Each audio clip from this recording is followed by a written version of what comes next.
আর এখন রিক্সা করে চলেছি পোড়ামাতলা,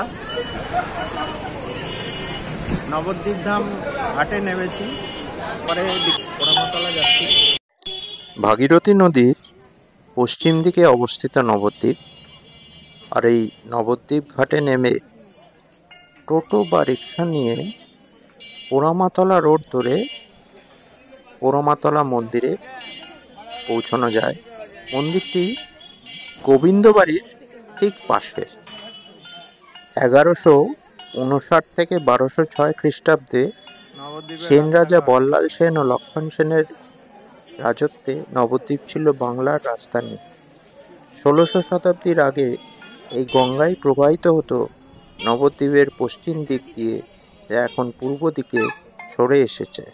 1947-এ ভারত স্বাধীন হওয়ার পর হাজার হাজার শরণার্থী এসে নবদ্বীপে আশ্রয় নেয়। প্রাচীনকাল থেকেই নবদ্বীপে ঘটেছে অনেক আশ্চর্য ঘটনা। ঠিক তেমনই এক রহস্যময় স্থান হলো নবদ্বীপের পোড়ামাতলা। শোনা যায় মহাপ্রভু নিমাইয়ের মুখেপাত হয়েছিল এখানে। এখানকার স্থানীয় মানুষ ছাড়াও সারা ভারতবর্ষ থেকে মানুষ আসেন মায়ের আশীর্বাদ নিতে এবং মাকে দর্শন করতে। ভক্তি ও শক্তির অদ্ভুত মিশেল আছে এখানে। কথিত আছে এখানকার বিদগ্ধ জননী মাকে যিনি দর্শন করেন তার সকল পাপ খণ্ডন হয়ে যায়। নবদ্বীপ ধামের পোড়ামাতলা। নবদ্বীপ ধাম দর্শন করতে যাবেন, চৈতন্য মহাপ্রভুকে ও তার লীলাক্ষেত্র দর্শন করতে যাবেন। দর্শন করার পূর্বে এই মহিমান্বিত স্থানটি আপনারা আগে দর্শন করবেন, এই অনুরোধ রইল। পোড়ামায়ের আশীর্বাদ পুষ্ট হয়ে আপনারা মহাপ্রভুর দর্শনে যাবেন। শোনা যায় এই নবদ্বীপে বৃহদ্রথ নামে এক তন্ত্র সাধক বাস করতেন। তিনি এক সময় দেবী কালিকাকে একটি ঘটে স্থাপন করে নিত্য পুজো করতেন খুব নিষ্ঠা করে। তিনি গত হবার পর এই পূজার্চনার দায়িত্ব গিয়ে পড়ে নবদ্বীপের বিখ্যাত পণ্ডিত বাসুদেব সার্বভৌমের ওপর। তিনি একটি গাছতলায় দেবীর ঘরটিকে প্রতিষ্ঠা করেন। হঠাৎ বজ্রপাতের ফলে গাছটি পুড়ে ছাই হয়ে যায়। তখন থেকেই দেবী হলেন পোড়া মা ভবানী। পরে নবদ্বীপ বাজারের কাছে বটগাছের নিচে স্থাপিত করা হয় সেই কালিকা মাতার ঘট। তখন থেকেই নিষ্ঠা ভরে শুরু হয় পোড়া মা ভবানীর পুজো পাঠ। অন্য এক মতে বলে এক শাক্ত সাধক ও এক বৈষ্ণব সাধকের মধ্যে শাস্ত্রীয় তর্কযুদ্ধ শুরু হয়।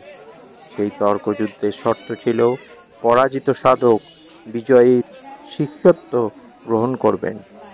সেই তর্কযুদ্ধে শাক্ত সাধকের পরাজয় ঘটে। শাক্ত সাধক পরাজিত হয়ে প্রতিজ্ঞা মতো তার ইষ্ট মন্ত্র ত্যাগ করতে উদ্যত হলে তখনই ভয়ানক অগ্নিকাণ্ডে তার ইটের বাড়ি ভস্মীভূত হতে থাকে এবং মন্দিরের মধ্যে দেবীর করালো মূর্তি তাদের দর্শন গোচর হয়। দেখেন দেবীর কোলে বসে আছেন গোপাল মূর্তি। মন্ত্রপুত জল ছড়িয়ে আগুন নিভিয়ে সাধক নিজে বেঁচে যান এবং তার মন্দিরের দুখানি মাত্র ইট অবশিষ্ট থাকে। সেই ইট দুখানা আজও পোড়ামার আধার হয়ে রয়েছে। তার উপরেই ঘট স্থাপন করে শুরু হয় পূজা অর্চনা। এই মন্দিরে সূর্যালোক প্রবেশ না করার ফলে মন্দিরের অভ্যন্তর যেন আরও রহস্যময়। এই জাগ্রত মন্দিরের জনপ্রিয়তা বিশাল। পোড়ামাতলার সর্বোত্তম কাহিনীটি হল বাসুদেব সার্বভৌমের মূর্খ থেকে পণ্ডিতের উত্তরণের কাহিনী। বাসুদেব সার্বভৌম ছিলেন পঞ্চদশ শতাব্দীর একজন বেদান্ত ও ন্যায়শাস্ত্রের বিশারদ। কথিত আছে সার্বভৌমে প্রথম জীবনে ছিলেন মূর্খ। পড়াশোনা শেখায় তার বিন্দুমাত্র আগ্রহ ছিল না। এতে তার পিতৃদেব মহেশ্বর ভট্টাচার্য খুব বিরক্ত ছিলেন। তাই একবার স্ত্রীর সাথে কথা বলার সময় তিনি উত্তেজিতভাবে বলেন, অমন ছেলের মুখে ছাই দিতে হয়। স্ত্রী ও ছেলের পাতে ছাই দিয়ে দিলেন অল্প করে। এতে বাসুদেবের মনে খুব আঘাত পান। বিতৃষ্ণায় তিনি ভাগীরথীতে আত্মবিসর্জন দিতে উদ্যত হন। গঙ্গায় নামা মাত্র দৈববাণী হল, তুমি আত্মহত্যা করো না, আমার বরে তুমি মহাপণ্ডিত হবে। নবদ্বীপে দগ্ধ ঘট রূপে আমি অবস্থান করছি, তুমি আমাকে প্রতিষ্ঠা করো এবং আমার পুজোর ব্যবস্থা করো। আমার বরে তোমার সব দুঃখ দূর হয়ে যাবে। এরপরে বসুদেব বন থেকে ঘটটি এনে যে বটগাছটি আমরা দেখতে পাচ্ছি তার কোটরে স্থাপিত করেছিলেন। তারপর তিনি শুরু করেছিলেন কঠোর সাধনা, আর তাতেই তিনি হয়ে ওঠেন মহাশ্রুতিধর পণ্ডিত। তাই পোড়ো বা পড়ুয়ার মা রূপেই এখানে পোড়া মার খ্যাতি মনে করা হয়। পোড়ো শব্দটি পোড়া শব্দের অপভ্রংশ। শতাব্দী প্রাচীন এই মন্দিরে প্রচলিত নানা কাহিনী, তাই এই স্থানকে যা করে রেখেছে খুবই রহস্যময়।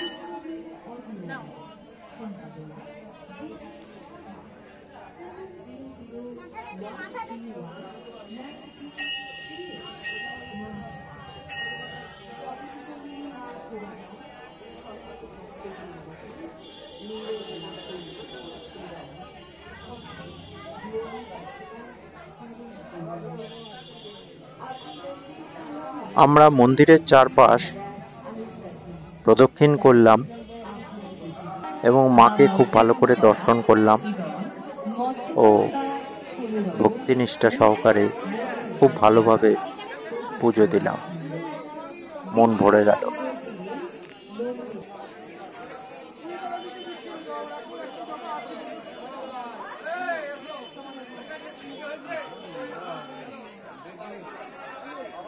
মন্দিরের কাছেই বিভিন্ন পূজা সামগ্রীর দোকান আছে, সেখান থেকেই আপনারা পূজা সামগ্রী কিনে মাকে পুজো দিতে পারেন।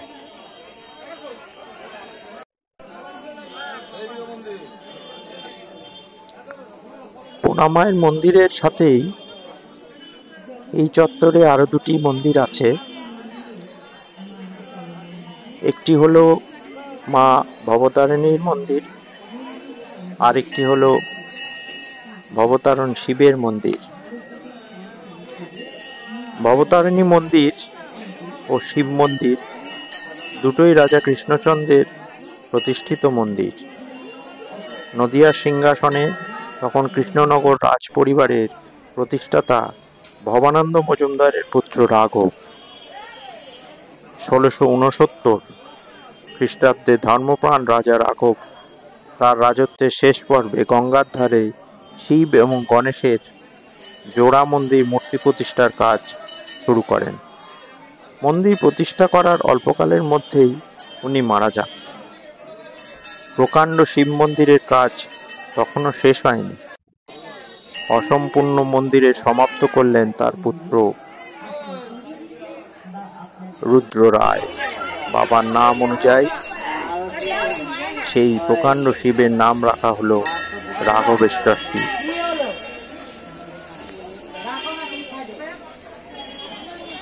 এরপর কেটে যায় প্রায় 100 বছর। আমরা শিব মন্দির দর্শন করলাম। পোড়ামাতলায় পুজো দিলে? পোড়ামাতলায় পুজো দিলাম। যে পুরোহিত ছিল একটু রাগী ছিল, হ্যাঁ, তা ভালোভাবে পুজো দেওয়া হলো, প্রদক্ষিণ করা হলো। সময়টা ছিল 1760 সাল। নবদ্বীপে তখন প্রচণ্ড গঙ্গার ভাঙন দেখা দিল। নবদ্বীপের গঙ্গা শহরের দক্ষিণ দিক দিয়ে পূর্ব পশ্চিমে বইত। সেই ভাঙনের ফলে ওই জোড়া মন্দির নদীর গর্ভে যাবার উপক্রম হওয়ায় মহারাজ কৃষ্ণচন্দ্রের আমলে তড়িঘড়ি করে ওই দুই বিগ্রহ নগরের মধ্যে আনা হলো। উঠল আপত্তি। স্থানান্তরের সময় বিশালাকার দুই বিগ্রহ বহু মানুষের ছোঁয়ায় নাকি অপবিত্র হয়ে গেছে। পণ্ডিতেরা বিধান দিলেন 12 বছর মাটিতে পুঁতে রাখতে হবে বিগ্রহ দুটি, তবে নাকি দেবত্ব ফিরে পাওয়া যাবে। 12 বছর কাটার পরেও তোলা হয়নি বিগ্রহ। 1802 সালে কিছু পরে তোলা হলো ওই বিগ্রহ এবং গণেশের সুর তখন ভেঙে গেল।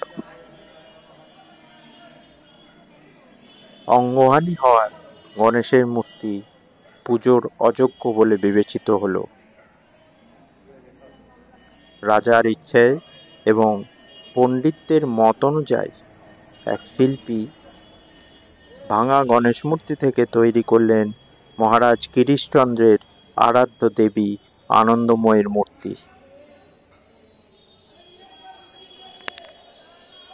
নামকরণ হলো ভবতারিণী। পোড়ামাতলার একদিকে প্রতিষ্ঠিত হলো, অন্যদিকে সেই শিবলিঙ্গের যার নতুন নামকরণ হলো ভবতারণ শিব।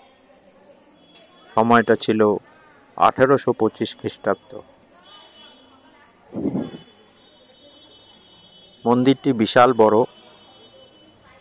এবং বটগাছটি এমনভাবে ছেড়ে রেখেছে পুরো মন্দির চত্বরটি, দেখলে অবাক হতে হয়, কত অপার রহস্য লুকিয়ে আছে ওখানে। সামনের দোকানের নিজস্ব গোপাল, আরেকটি দোকানের গোপাল। আমরা চমৎকৃত হয়ে দেখতে লাগলাম এবং অবশেষে ফিরে এসে ঘাটের কাছে এই মিষ্টির দোকানে খাবার দাবারের সন্ধানে চলে এলাম। অনেক রকমের মিষ্টি সাজানো ছিল। এই লাল দইয়ের দোকানে কাতুকুতু দিচ্ছি, হাসছে, পেছনে লোককে আগে ঝাড়ছে, ওই জন্য এটা কিন্তু এইবার দেবে দাদা। ব্যাস, ধন্যবাদ। তোমার কটা আছে? দুটো ভাড় দাও, বিল করতে হবে, টাকা দিতে হবে, বলবে তো টাকা পরে খাদ্য। ওদিকে কিন্তু বলছে না এটা নোংরা আছে, এটা দেবে না। ওপারে বলছে খেয়ে দেখুন, ভালো না লাগলে টাকা দিতে হবে না, আর এরা ঠিক উল্টো।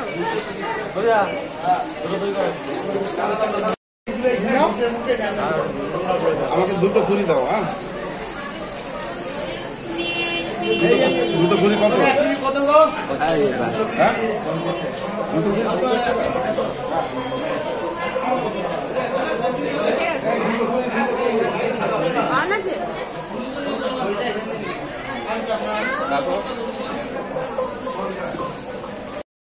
রেডি এসে গেছে আমাদের লাল দই, নবদ্বীপের বিখ্যাত লাল দই।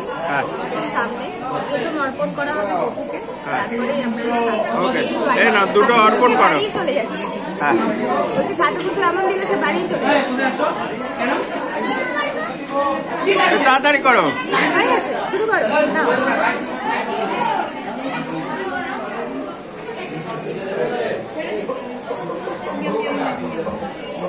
ভালো খান, এবার খান। হ্যাঁ চলো।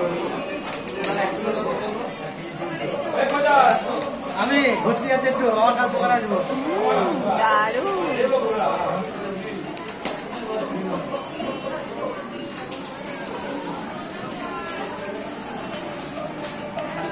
ভালো ভালো।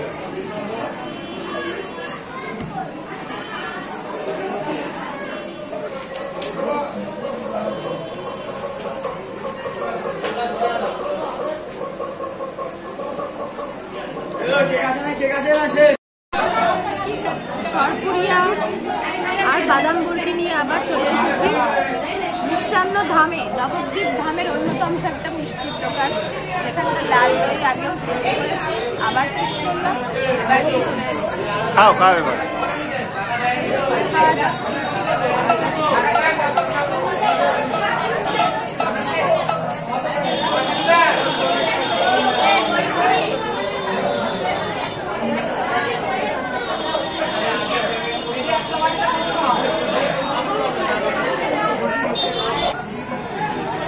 আচ্ছা, মিষ্টান্ন ভবনে যাচ্ছে বাদাম বরফি।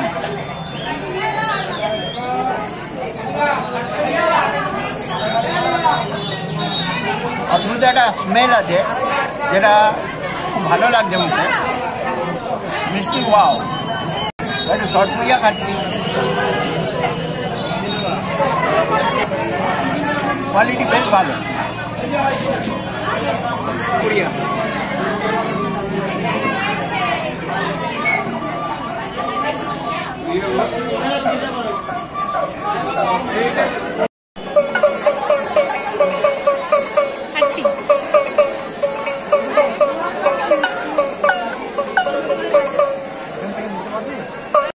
এইটা হচ্ছে নবদ্বীপে যাওয়ার লঞ্চের ঘাটের রাস্তা। এদিকে এমনি গঙ্গার ঘাটে স্নানের যাত্রা, স্নানের করার যে ঘাট সেটা গঙ্গার। আর এই ভিড় দেখুন, বড়দিনের জন্যে সবাই বেরিয়ে পড়েছে। ওই সামনে গিয়ে ডান দিকে আপনার কৃষ্ণনগরে স্বরূপগঞ্জে যাওয়ার হুলোর ঘাট। কিন্তু এতখানি আমরা এখানে দাঁড়িয়ে আছি, এতখানি যাওয়া যাচ্ছে না, ভয়ঙ্কর অবস্থা।